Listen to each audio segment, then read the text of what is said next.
Bismillahirrahmanirrahim. Assalamualaikum warahmatullahi wabarakatuh. Alhamdulillahi rabbil alamin. Hamdan katsiran thayyiban mubarakan fi kama yuhibbu rabbuna wa yardah. Wa asyhadu an la ilaha illallah wahdahu la syarikalah wa asyhadu anna Muhammadan abduhu wa rasuluh. Allahumma salli ala nabiyyina Muhammad wa ala alihi wa man tabi'ahum bi ihsan ila yaumiddin. Allahumma inna nas'aluka ilman nafi'a wa rizqan thayyiba wa amalan mutaqabbala. Puji syukur kita panjatkan pada Allah. Salawat dan salam semoga tercurah pada Nabi besar Nabi agung kita Muhammad sallallahu alaihi wasallam. Baik, pagi ini kita kembali melanjutkan kitab Bulughul Maram karya Imam Ibnu Hajar Al-Asqalani dalam pembahasan kitab salat. Kita masuk dalam bab yang baru, bab al-adzan, tentang azan.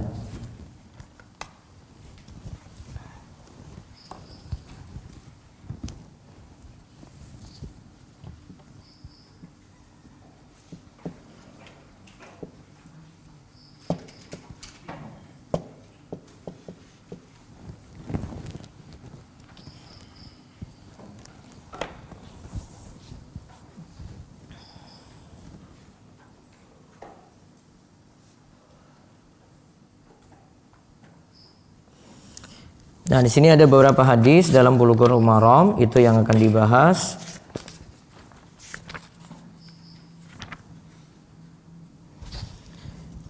Ada di buku terjemahan halaman 68 hadis 190.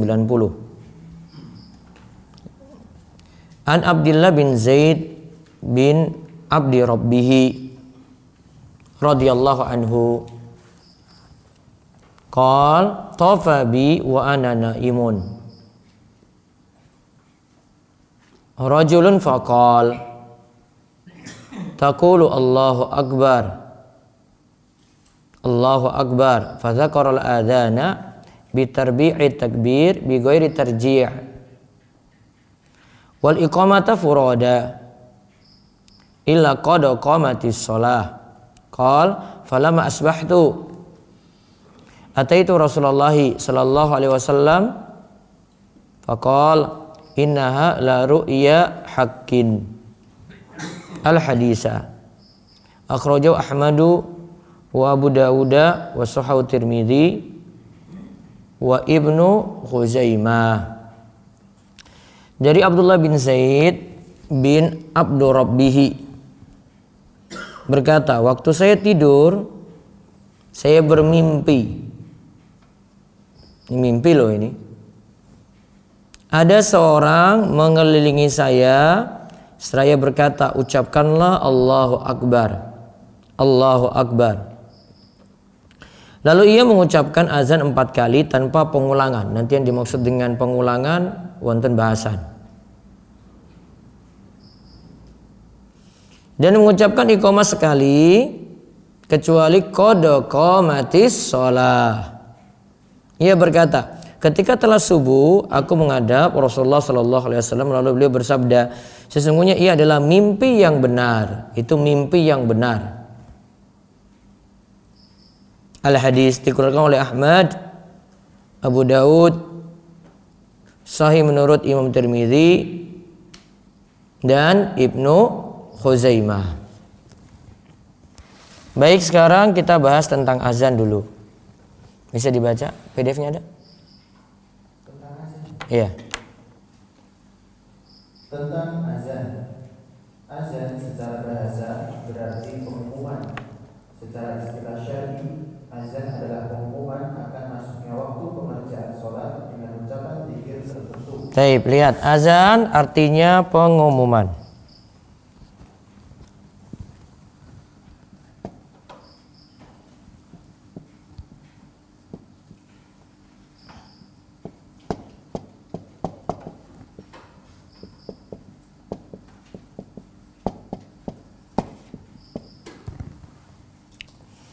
Lengkapnya pengumuman masuknya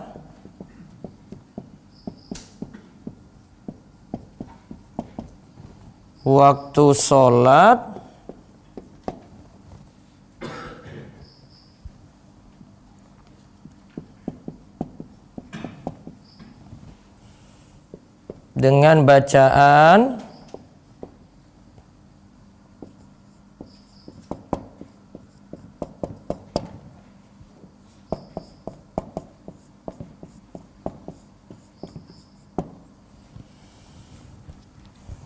dengan bacaan zikir tertentu.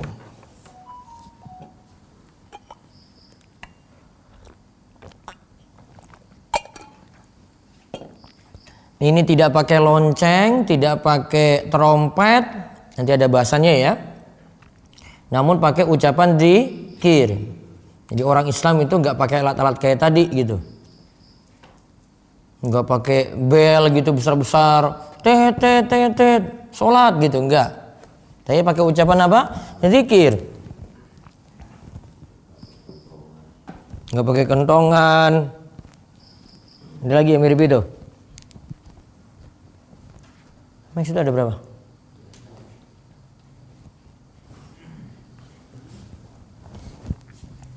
Oh iya. Ya, dia dengan ucapan zikir tertentu. Mati. Suruh ganti baterai. Tes mati.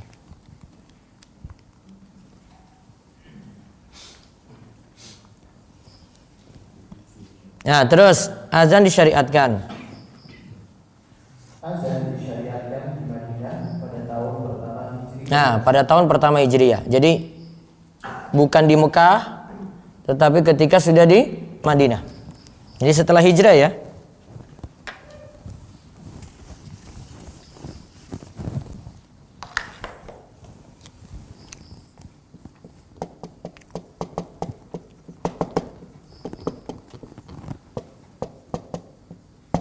Ingat 1 Hijriah.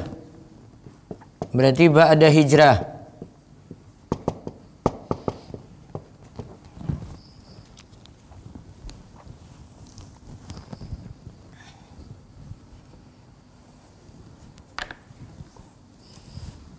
Terus kira-kira 9 bulan dari Nabi SAW tiba di Madinah. Nah, berarti tidak langsung. Ya, wallahualam yang pakai untuk sebelumnya pakai apa untuk menyuruh jamaah. Nah, ini belum dijelaskan di sini. Namun yang kita bahas pokoknya pada tahun pertama Hijriah kira-kira 9 bulan dari Nabi SAW tiba di Madinah.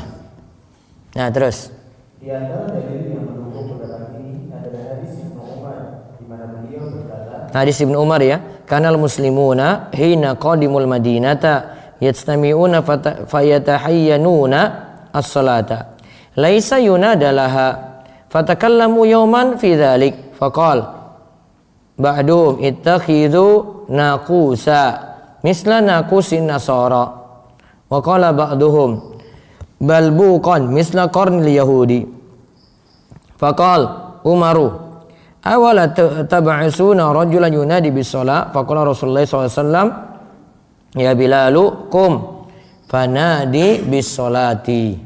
kaum muslimin dahulu ketika datang di Madinah mereka berkumpul lalu memperkirakan waktu sholat tanpa ada yang menyerunya. Nah, dulu awal itu berarti tidak ada panggilan azan ketika sudah tiba di Madinah.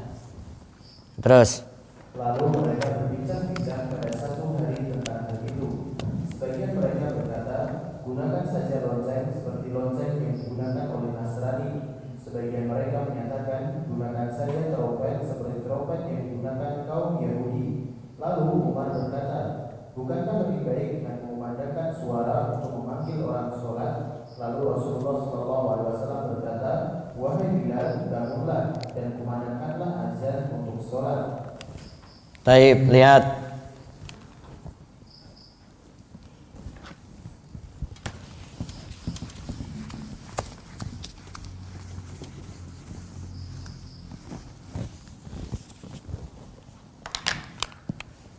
Apa tadi yang digunakan? Ada lonceng. Itu siapa? Panggilan mana? Nasrani. Ada apa lagi? Trompet. Siapa yang pakai? Yahudi.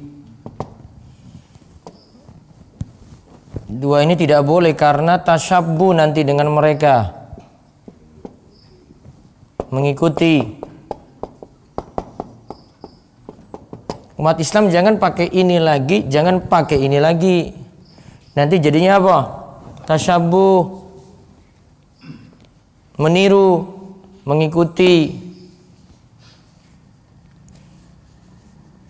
Jadi kalau sudah jadi ciri khas, nggak boleh diikuti gitu.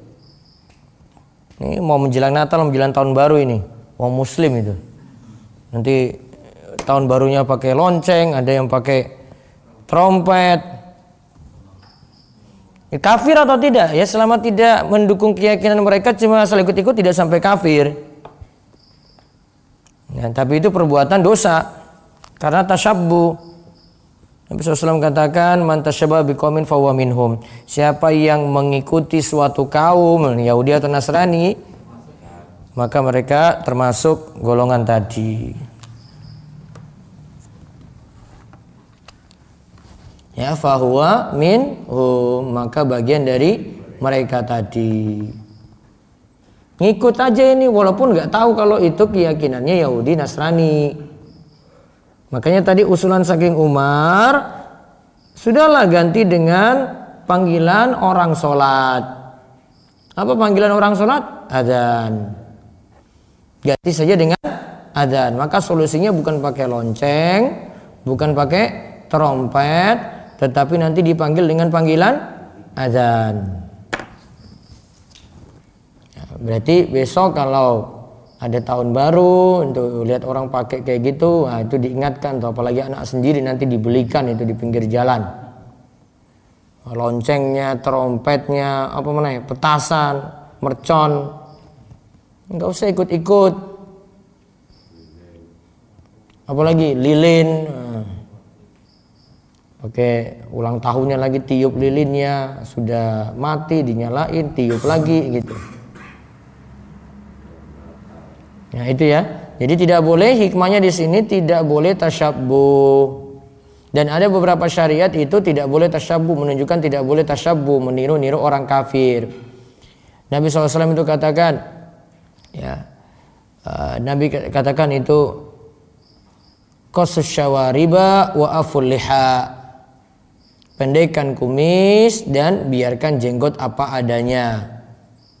Wa khaliful majus, dan selisihilah orang Majusi.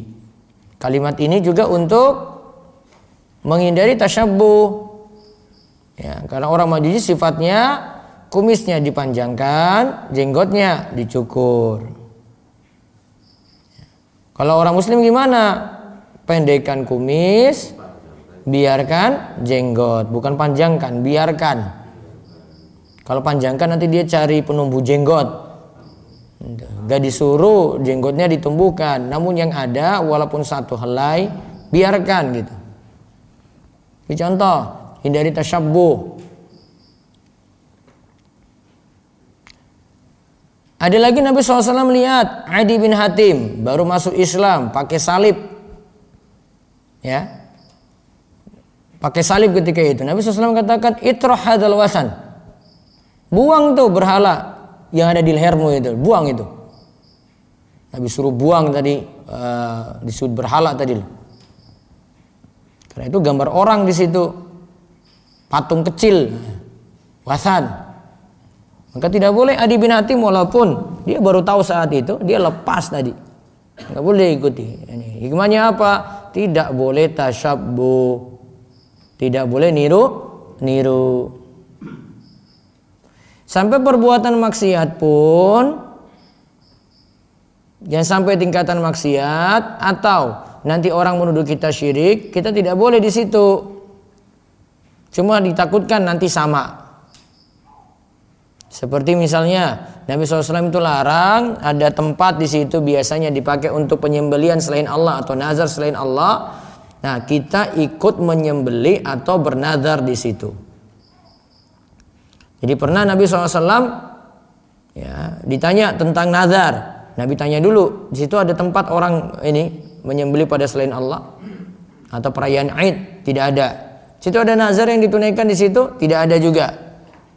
Tidak ada nazar untuk selain Allah. Ya sudah, silakan tunaikan nazarmu di situ. Nabi lihat dulu, suruh lihat dulu, ada enggak ritual ibadah orang lain. Contoh misalnya di tempat ini, di suatu tempat,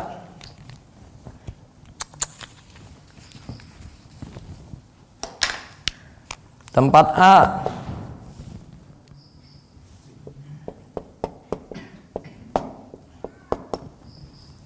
ini ada sajen. Jenengan datang tempat yang sama, nongkrong di situ juga, ya.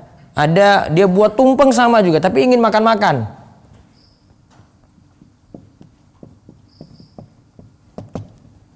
Atau ingin sedekah dalam bentuk yang lainnya, saya bagi-bagi sedekah di situ gitu.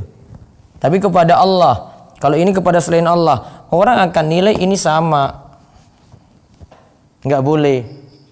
Sini ada tumbal di tempat A ini, datang menyembelih kurban di sini. Orang nilainya apa? Oh itu sama itu. Oh ini tumbal pada selain Allah, kamu kurban pada Allah. Perbuatanmu orang nilai. Dia kok kayak gitu ya?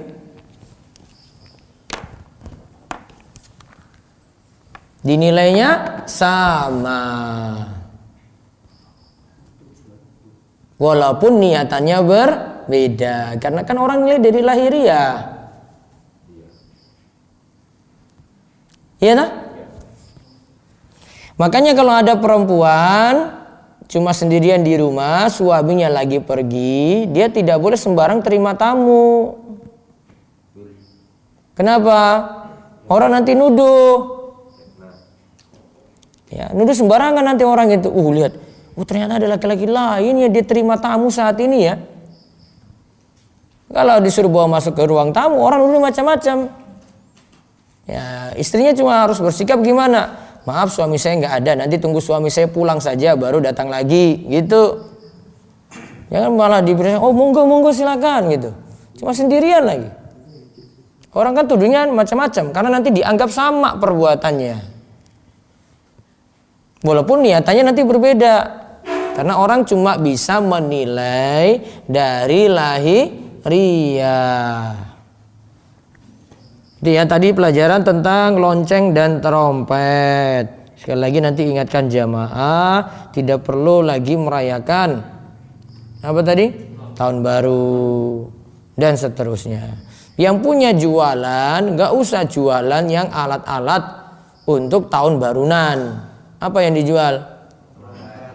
Trompet, mercon, nggak usah, ganti yang lain. Nggak usah ikut-ikutan orang. Wah Ustadz nih mumpung banyak yang beli, nggak usah ikut-ikut. Bikin mudorot aja. Ya, nanti jual mercon lagi dia. Dicari lagi, paling laris nih sekarang nih, trompet. Wah jual trompet lagi. Karena dukung untuk suatu yang salah, jadi penghasilannya jadi masalah di situ. Nggak boleh. Karena itu termasuk ta'awun dalam jual beli bermasalah. Karena sudah tahu kan trompetnya sama merconnya tadi dipakai untuk hal yang masalah, nggak boleh. Kecuali itu nanti di waktu yang lain gitu, ada suatu barang jual bebas gitu. HP pakai untuk apa? Kita nggak tahu, nggak usah cari tahu, jual aja HP-nya. Namun kalau mercon, trompet tadi sudah tahu nanti dipakai untuk perayaan semacam tadi, nggak boleh. Maka yang punya warung nggak usah jualan itu lagi. Terus yang halaman berikutnya. Nah, inilah dalil yang menunjukkan kapan dimulai syariatnya azan, yaitu pada awal-awal hijrah saat di Madinah. Sampai-sampai Yahudi ketika mendengar kumandang azan tersebut, mereka berkata, "Wahai Muhammad, engkau sudah membuat hal yang baru yang sebelumnya tidak pernah dilakukan." Nah, karena orang Yahudi tidak pernah lakukan itu. Yahudi tadi pakai apa? Trompet. Lantas kala itu turunlah firman Allah. Wa idza nadaitum ila shalah. Dan apabila kamu menyeru mereka untuk mengerjakan salat. Terus dapat pula diperhatikan pada firman Allah, ya ayyuhalladzina amanu idza nudiya lis-salati. Apabila diseru untuk menunaikan salat Jumat, Al-Jumu'ah ayat 9. Nah, apabila diseru untuk menunaikan sholat Jumat. Orang beriman di sini siapa? Laki-laki balik. Yang dipanggil sholat Jumat sini ya, laki-laki balik, perempuan tidak, anak-anak kecil tidak harus, tidak wajib. Namun yang wajib siapa? Laki-laki balik. Terus ayat ini juga menandakan bahwa azan pertama kali disyariatkan di Madinah karena sholat Jumat baru disyariatkan saat di Madinah. Untuk tahunnya sendiri, Ibnu Hajar lebih menguatkan pendapat azan dimulai pada tahun pertama Hijriah. taib. Ya, itu berarti dalam sholat Jumat juga ada panggilan azan.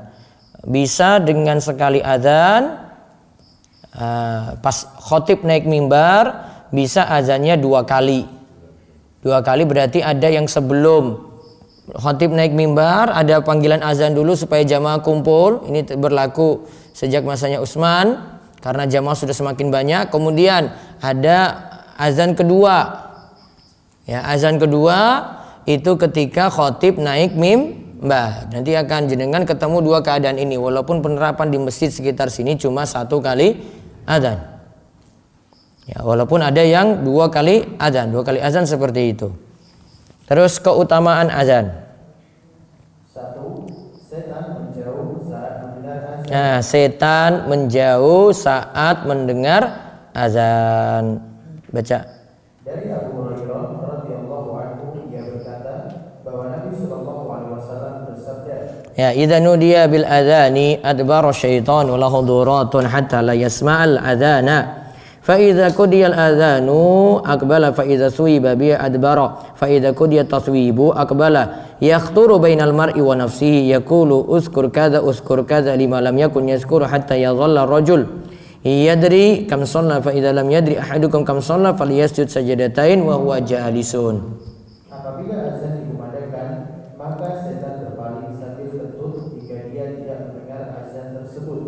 Apabila azan selesai dikumandangkan, maka ia pun kembali.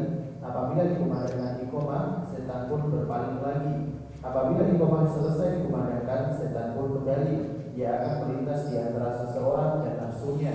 Dia berkata, ingatlah demikian untuk sesuatu yang sebelumnya dia tidak mengingatnya, hingga laki-laki tersebut senantiasa tidak mengetahui berapa rakaat dia sholat. Apabila salah seorang dari kalian tidak mengetahui berapa rakaat dia sholat, hendaklah dia bersujud 2 kali dalam keadaan duduk. Kesimpulan pertama dari hadis ini, setan kabur kalau azan berkumandang. Setan juga kabur kalau iqamah berkumandang. Namun kalau mau mengusir setan dari rumah nggak usah ucapkan azan. Paham? Ustaz, saya mau usir setan dari rumah, saya azan di rumah boleh nggak? Nggak usah. Ini azannya untuk panggilan sholat berjamaah. Ya, terus faedah yang lainnya lagi, setan ketika sudah selesai azan, setan balik lagi, ganggu orang yang sholat. Selesai iqamah, balik lagi, ganggu orang yang sholat. Dia akan sebut uskur kadza, kamu ingat ini, ingat itu. Maka kadang ada yang sholat itu belum memikirkan kunci motornya, pas lagi sholat, nah baru kelingan itu kunci motornya. Oh, jangan-jangan itu masih ada di motor nih kunci tadi. Pikiran terus itu ke bawah. Nah, maka nanti dia bingung berapa rakaat dia sholat. Ini wes 3 apa 4 sholat zuhur. Pernah gak kayak gitu? Nah, setan goda lagi. Maka untuk selesaikan ini, kalau lupa nanti 3 atau 4, pilih apa? 3 atau 4? Dia lagi bingung nih.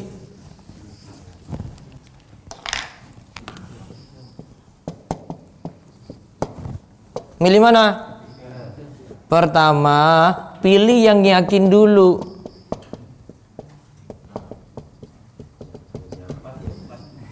Yakinnya 4 ya 4. Namun kalau 3 atau 4 ini masih ragu-ragu, pilih yang apa? Paling sedikit.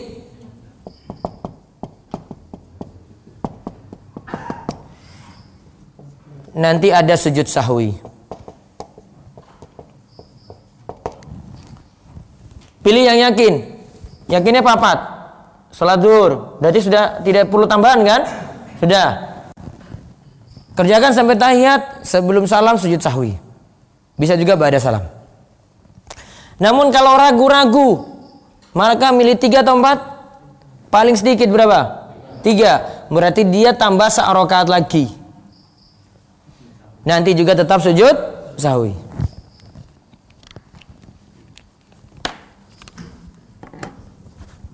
Nah, coba lihat kata Ibnu Jauzi tentang keutamaan azan yang nomor 1 ini. Ibnu Jauzi mengatakan, suara azan membuat setan takut sehingga pergi menjauh, karena dalam kumandang azan sulit terjadi riya dan kelalaian. Ya. Hal ini berbeda dengan sholat. Hati mudah diserang oleh setan dan dia selalu memberikan pintu was-was. Ya. Sampai-sampai Abu Awana membuat judul suatu bab dari bahwa orang memandangkan azan dan iqamah tidak dihinggapi was-was setan dan sulit terjadi riya karena setan menjauh darinya. Nah, siapa yang memandangkan azan dan iqamah tidak dihinggapi was-was setan dan sulit terjangkit riya. Karena orang biasanya pingin cuma orang datang saja gitu.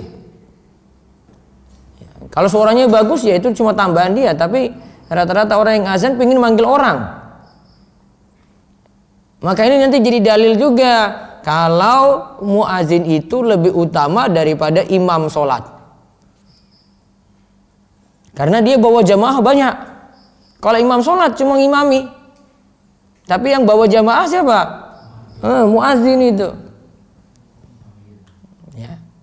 Maka ada sampai sebagian salaf itu dia pingin, saya pingin jadi muazin saja lah daripada imam lah gara-gara ini. Ya. Saya pingin jadi muazin saja daripada jadi imam. Wallahu a'lam. Terus keutamaan kedua. Yang mendengar azan akan menjadi saksi bagi muazin pada hari kiamat. Nah, jadi saksi bagi muazin, orang yang dengar, sampai batu-batu yang dengar pun, sampai gunung, tembok. Nah, itu kan semua nanti kan bisa berbicara pada hari kiamat. Itu lihat dari Abu Sa'id Al-Khudri. Dari Abu Sa'id Al-Khudri radhiyallahu anhu, ia berkata bahwa ia mendengar Nabi sallallahu alaihi wasallam bersabda, La yasma'u mada sautil muadzini jinnun wala insun wala syai'un illa syahida lau yaumal qiyamah. Tidaklah suara azan yang keras dari yang memandangkan azan didengar oleh jin, manusia, segala sesuatu yang mendengarnya, melainkan itu semua akan menjadi saksi pada hari kiamat. Akan menjadi saksi pada hari apa? Kiamat.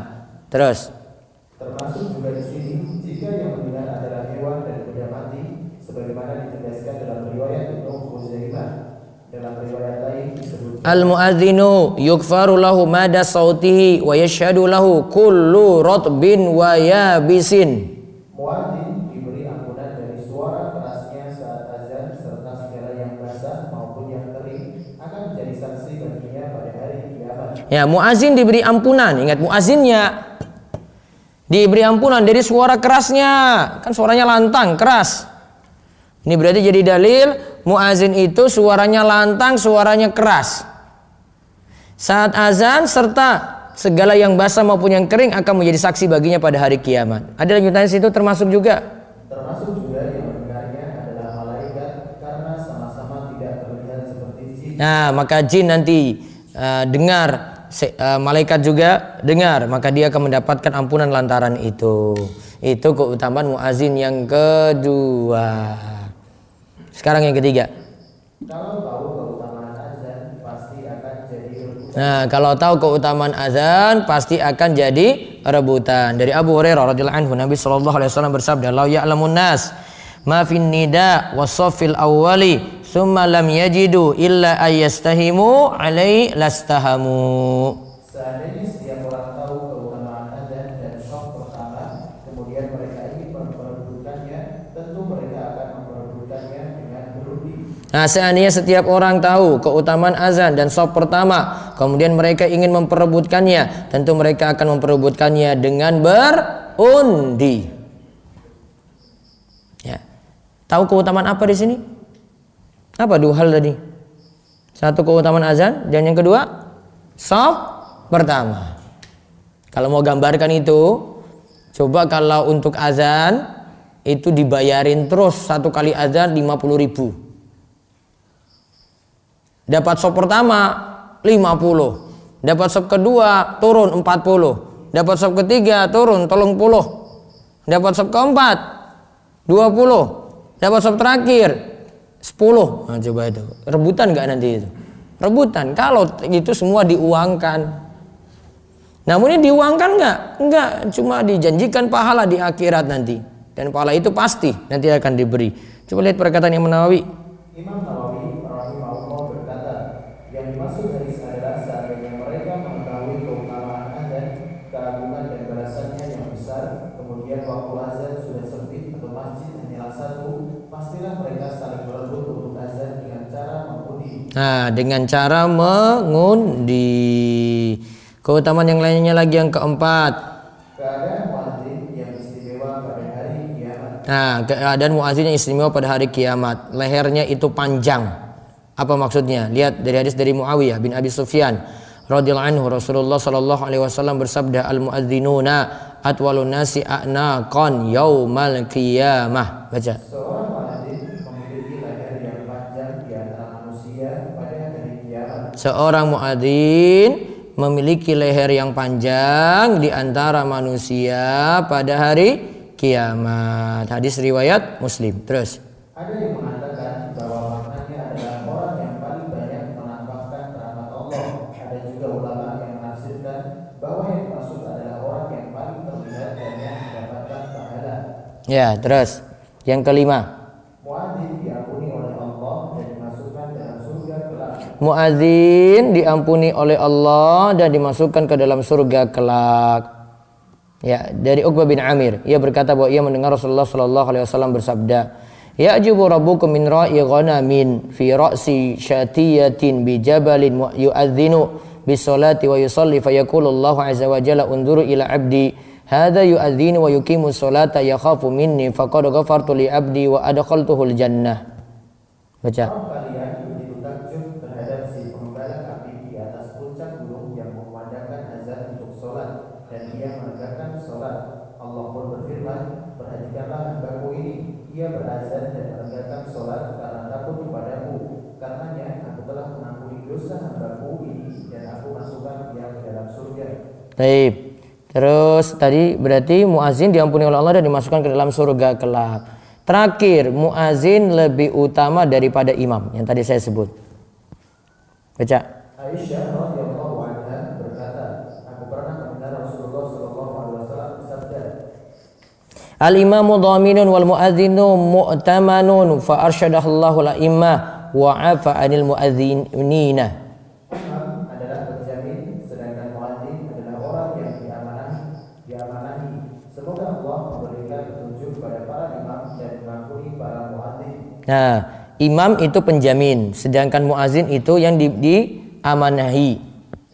Dhamin, penjamin. Muazin mu'tamanun, yang diberikan amanah. Diberi amanah berarti harus jaga amanah. Dititipin barang, nah itu barang amanah, maka dijaga. Kalau penjamin, dhamin itu penjamin, itu seperti orang punya utang. Nah, saya jamin utangnya dia gitu. Si A beri pinjaman. Nah, kamu bisa jamin nggak utangnya dia? Bisa. Saya jadi penjaminnya. Ya, itu penjamin. Nah, imam ini penjamin. Sedangkan muazin itu yang diberi amanah. Semoga Allah beri petunjuk kepada para imam dan mengampuni para muazin. Semoga Allah memberikan petunjuk kepada para imam. Jadi para imam diberikan irsyad, petunjuk, sedangkan muazin diberikan ampunan. Terus. Hadis ini dan sebelumnya menunjukkan bahwa seorang muadzin lebih utama daripada seorang imam. Ya, muazin lebih utama daripada imam, ingat ya. Terus. Karena yang namanya amanah lebih tinggi daripada memberi jaminan. Yang namanya amanah lebih tinggi daripada memberikan jaminan. Terus.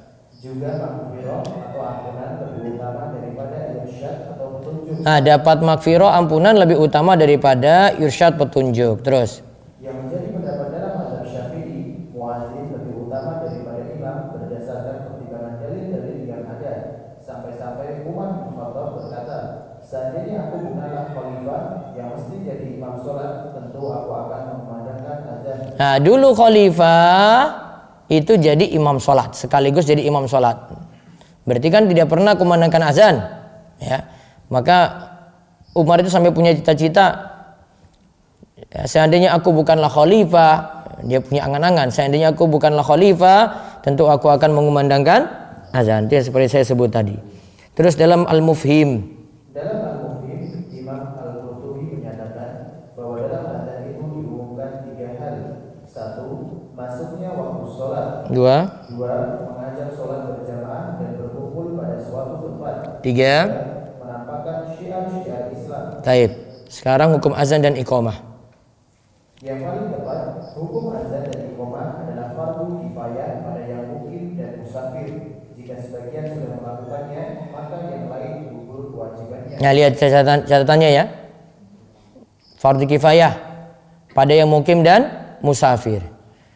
Kita di sini kumandangkan azan iqamah. Musafir kalau dia di perjalanan juga dia mau sholat, kumandangkan azan dan iqamah. Terus, jika sebagian sudah melakukannya, maka yang lain gugur kewajibannya. Berarti hukumnya fardu kifayah. Terus. Adapun orang yang sholat sendirian disunahkan azan dan iqamah, namun bukanlah wajib karena ketika kumandangkan azan saat sholat sendiri tidak ada jamaah yang dipanggil. Akan tetapi karena dalam azan terdapat zikir kepada Allah, maka tetap dianjurkan. Tetapi nanti berbeda untuk perempuan. Ini rincian untuk azan perempuan.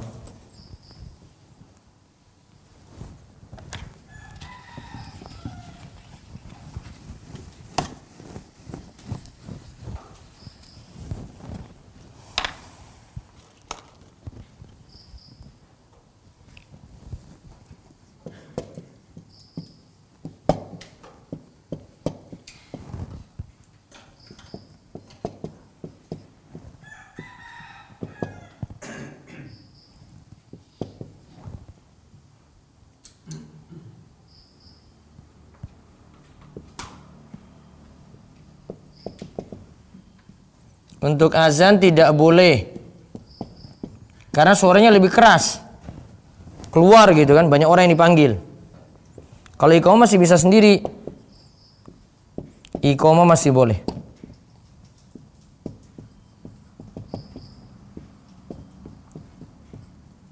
Namun ini iqamah yang masih boleh ini sesama jamaah wanita.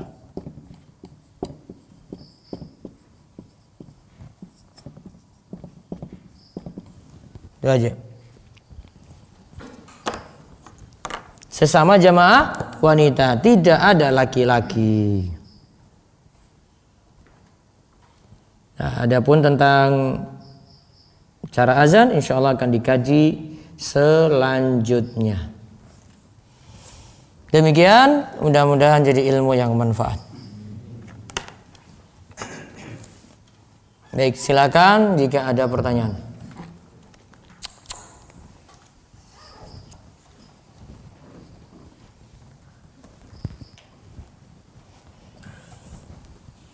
Ya.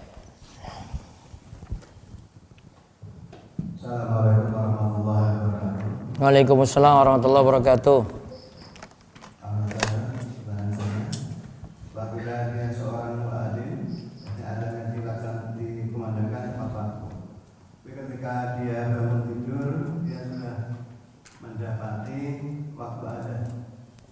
Nah, itu langkahnya apakah Tetap azan? tetap azan atau dia berwudu dulu langsung azan atau dia langsung azan?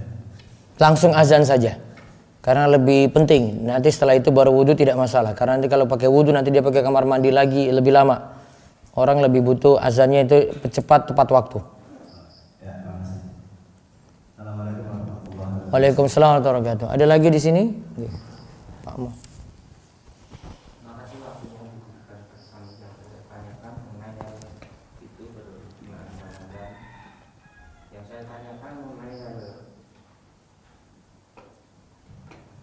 saya tanyakan mengenai dunia hidup sebelum azan. Tadi dilarang atau diterangkan mengenai hal dunia, bonceng dan rusak dan ada larangannya, dan jika sebelumnya tidak ada suatu contoh dari Rasulullah dan para sahabatnya, tetapi memang hal itu lakukan pun pada saat sekarang masih ada yang bahkan mungkin mempunyai pertimbangan yang begitu kuat mengenai hal itu, tapi tidak ada keterangan, ada larangan terutama dan sebagainya itu tidak di situ. Bagaimana mengenai dan perkembangan tadi? Untuk apa tadi? Beduk. Beduk atau penolakan, bahkan walaupun tidak mempunyai beduk, ada suatu kelompok itu mempunyai perkembangan yang sudah dulu tidak perlu. Walaupun tidak ada syariat khusus, karena panggilan untuk memanggil jamaah cuma dikaitkan dengan zikir, maka tidak boleh dipakai cara lain. Jadi untuk mengenai hal yang itu sejak dulu tidak ada suatu contoh dari Boten. Kalau itu ada, harusnya di Masjidil Haram, Masjid Nabawi sudah ada beduk yang sangat besar sebelum yang lainnya itu pakai. Harusnya sana itu lebih besar karena tempatnya lebih luas. Manggil jamaah ribuan. Ini cuma wong telu yang datang aja pakai beduk gitu kan.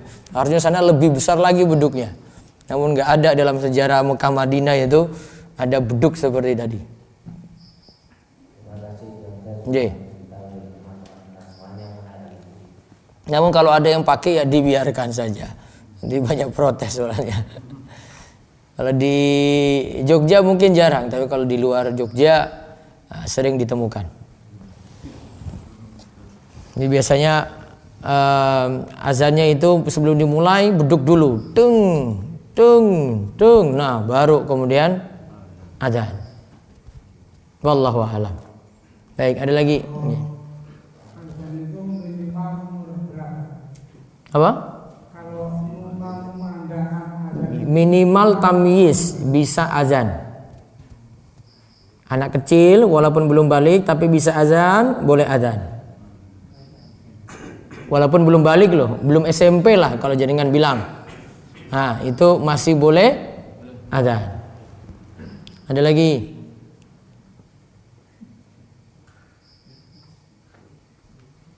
Tonton, taib yang di Zoom. Baik, kita silakan Ummu Zahra. Assalamualaikum Ustaz. Waalaikumsalam warahmatullahi wabarakatuh. Silakan Ummu Zahra. Iya. Sebenarnya kalau habis sholat itu misalnya kita berjamaah sama orang tua atau sama suami itu emang tidak boleh kalau kita saling gitu Ustaz ya, atau sama jamaah lain gitu salaman gitu Ustaz. Cukup nanti habis sholat zikir, sibukkan dengan zikir. Kalau habis zikir dan doa mau salaman karena baru ketemu silahkan, tapi bukan keharusan. Termasuk semua orang tua juga nggak usah ya Ustaz? Iya kan tempatnya nanti kalau ketemu atau baru datang di rumahnya gitu, kan masih bisa dilakukan. Iya baik Ustaz. Jazakallahu khairan. Waalaikumsalam warahmatullahi wabarakatuh. Silakan Bu. Assalamualaikum warahmatullahi wabarakatuh ya Ustaz. Waalaikumsalam warahmatullahi wabarakatuh. Ya Bu Lydia silakan.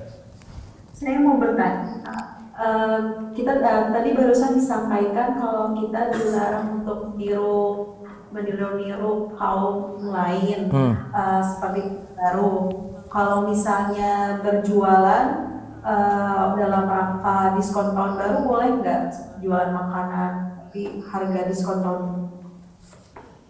Jangan pakai istilah tahun barunya, bilang aja diskon akhir tahun gitu aja. Ya, biar tidak dikira merayakan tahun barunya, diskon akhir tahun atau awal tahun gitu. Jadi pokoknya jangan kalimatnya tujuannya merayakan gitu, nggak boleh. Namun kalimatnya tujuannya menandakan, oh ini akhir tahun ada diskon besar-besaran, lagi cuci gudang, atau ini awal tahun, nah lagi buka jualan lagi gitu. Baik Ustaz, terima kasih. Baik ada yang di chat. Ada banyak Ustaz, saya bacakan yang sesuai tema dulu. Pertanyaan-pertanyaan. Assalamualaikum warahmatullahi wabarakatuh. Waalaikumsalam warahmatullahi wabarakatuh. Misalnya saya sedang makan, kemudian berkumandang azan sudah tiba. Apakah saya harus menjawab azan dalam keadaan makan ataukah tidak, Ustaz? Boleh menjawab azan dalam keadaan makan, boleh. Dibolehkan. Ya, terus? Misalnya ada muadzin yang salah atau meloncat lafaz azan, apakah harus diulang dari awal atau pada lafaz tertentu, Ustaz? Cuma berurutan, tartib berurutan. Dia tidak ulang dari awal, namun dia perbaiki yang salah tadi. Karena lafaz itu harus tartib berurutan. Allahu Akbar baru nanti asyhadu alla ilaha illallah, terus asyhadu anna muhammadar rasulullah, hayya 'alas shalah, hayya 'alal falah. Ini urutan ini. Maka dia cuma ngulang yang salah tadi aja, enggak ulang dari pertama. Wallahu a'lam. Ada lagi? Ya, silakan. Apa untuk azan subuh memakai as-shalatu khairum minan naum atau tidak, Ustaz? Yang tepat azan subuh pakai as-shalatu khairum minan naum. Pakai itu. Dan itu umumnya yang ada di tanah air. Sehingga kalau bisa tidak menyelisihi kebiasaan yang sudah ada daripada nanti kena konflik dengan masyarakat sekitar gitu. Ya pakai yang sudah umum. Dan itu tidak salah. As-shalatu khairum minan naum. Boleh. Selanjutnya, Ya. Ustaz izin bertanya untuk menjawab setiap kalimat azan apakah sama dengan kalimat azan tersebut dan bagaimana dengan subuh? Ya. Yang kedua, Kedua, benarkah ketika azan berkumandang kita tidak boleh dalam keadaan tidur-tiduran karena anak pernah membaca di situ dikatakan akan berat nanti mayit kita akan diantar ke kubur. ya, coba diulang. Yang terakhir.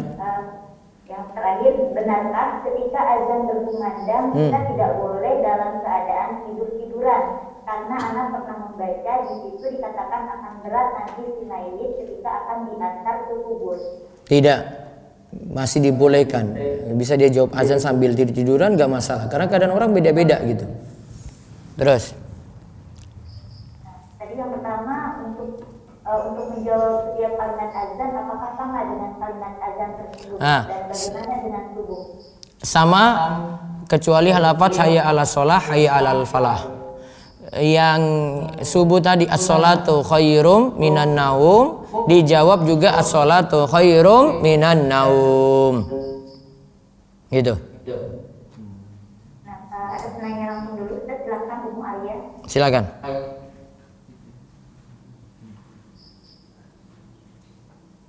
Ibu Arya.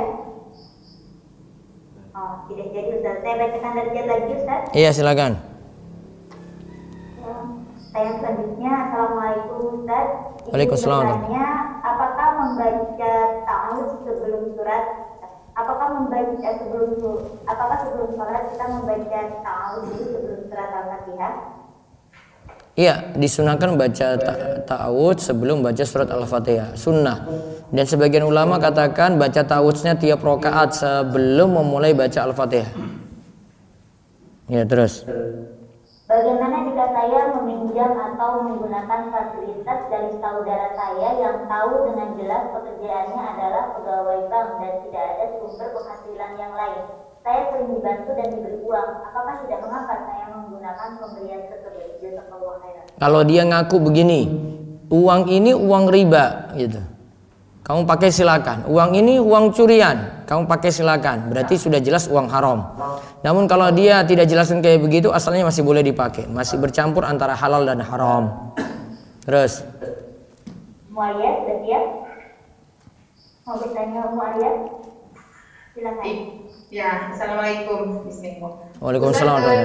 Untuk azan kan ada hayya 'alal falah, hayya 'alal shalah. Iya. Menjawabkan La haula wala quwata illa billah. Iya. Itu menjawabnya setiap membaca ayat hayya 'alal falah kita baca itu Iya. atau satu kali aja? Enggak, hayya 'alas shalah, la haula wala quwata illa billah. Hayya 'alas shalah, la haula wala quwata illa billah. Hayya 'alal falah, la haula wala quwata illa billah. Hayya 'alal falah, la haula wala quwata illa billah. Berarti 4 kali. Oh iya, ya. Syukur bisa dan jazakallahu khairan. Iya. Baik, satu lagi dari chat, monggo. Baik, Ustaz. Pertanyaan dari chat, Apakah boleh bersuci dengan air yang sudah dipakai berendam oleh anak-anak? Keadaan air 1 ember kurang lebih 200 liter. Keadaan air Kurang lebih 200 liter. terus sudah dipakai untuk apa tadi?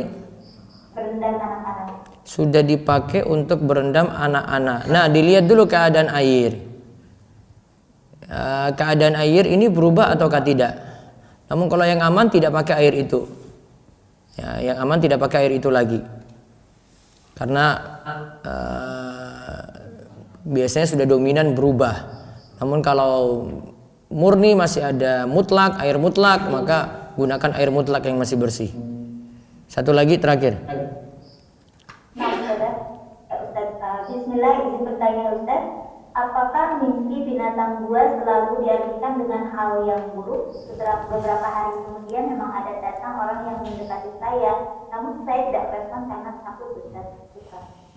Belum tentu, bisa jadi cuma mimpi, dalam mimpi saja, bisa jadi ya juga memang ada hal buruk di situ. Ada yang pintar untuk menafsirkan hal ini, namun wallahu a'lam maksudnya dari mimpi tadi itu apa. Baik, saya cukupkan. Insyaallah besok pagi kajian fikih muamalat akan berlanjut dengan bahasan pesugihan, dan besok malamnya lagi kita akan adakan tanya jawab seperti biasa. Kita cukupkan, kita tutup dengan doa kafaratul majlis. Subhanakallahumma bihamdika asyhadu an la ilaha illa anta astaghfiruka wa atubu ilaik. Assalamualaikum warahmatullahi wabarakatuh.